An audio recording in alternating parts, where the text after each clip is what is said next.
It's 2:30 on a cold Nebraska morning. Use the handrail. These Korean War veterans, most in their 80s, are climbing aboard buses for the short trip to the airport in Omaha, where they'll take a much longer trip to Washington, D.C. for the day.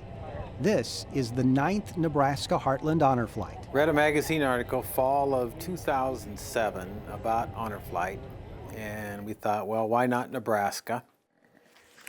Bill and Yvonne Williams are the Omaha couple that got it all started. They've coordinated the trips that have taken more than 2,000 Nebraska World War II and Korean veterans on a one-day tour of Washington, D.C. to see their war memorials and all the others. And they've done it as a team, Hey, it's Bill Williams in Omaha. working side by side from two small rooms in their home. He talks on the phone and I type. She does the work and I talk on the phone. There you go. Yvonne was in management and Bill in sales. Organizing the honor flights was like another full-time job, one they shared. One of their biggest challenges, raising the money to make it all happen. One of our friends had a contact with Dan Whitney, AKA Larry the Cable Guy.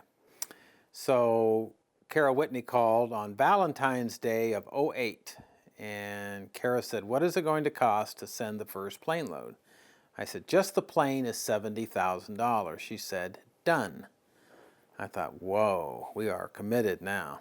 Committed enough to raise nearly $1.5 million to fund 9 honor flights for World War II and Korean vets. And they're not just figureheads for a committee of volunteers. They get very involved in the details, sorting through thousands of applications, organizing medical records to take on the trip, renting the airplanes, scheduling the buses, and ordering sack lunches by the hundreds.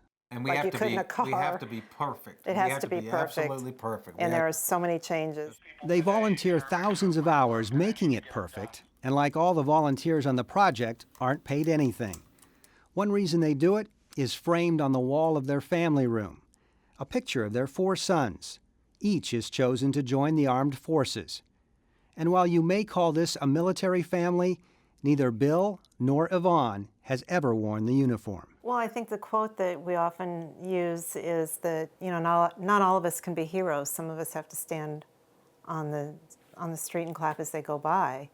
And I can't remember who Will quoted that. Rogers. Will Rogers. And that's kind of what we feel our mission is to honor and thank and remember the fallen and serve those who have given that oath to protect the rest of us and save our freedoms.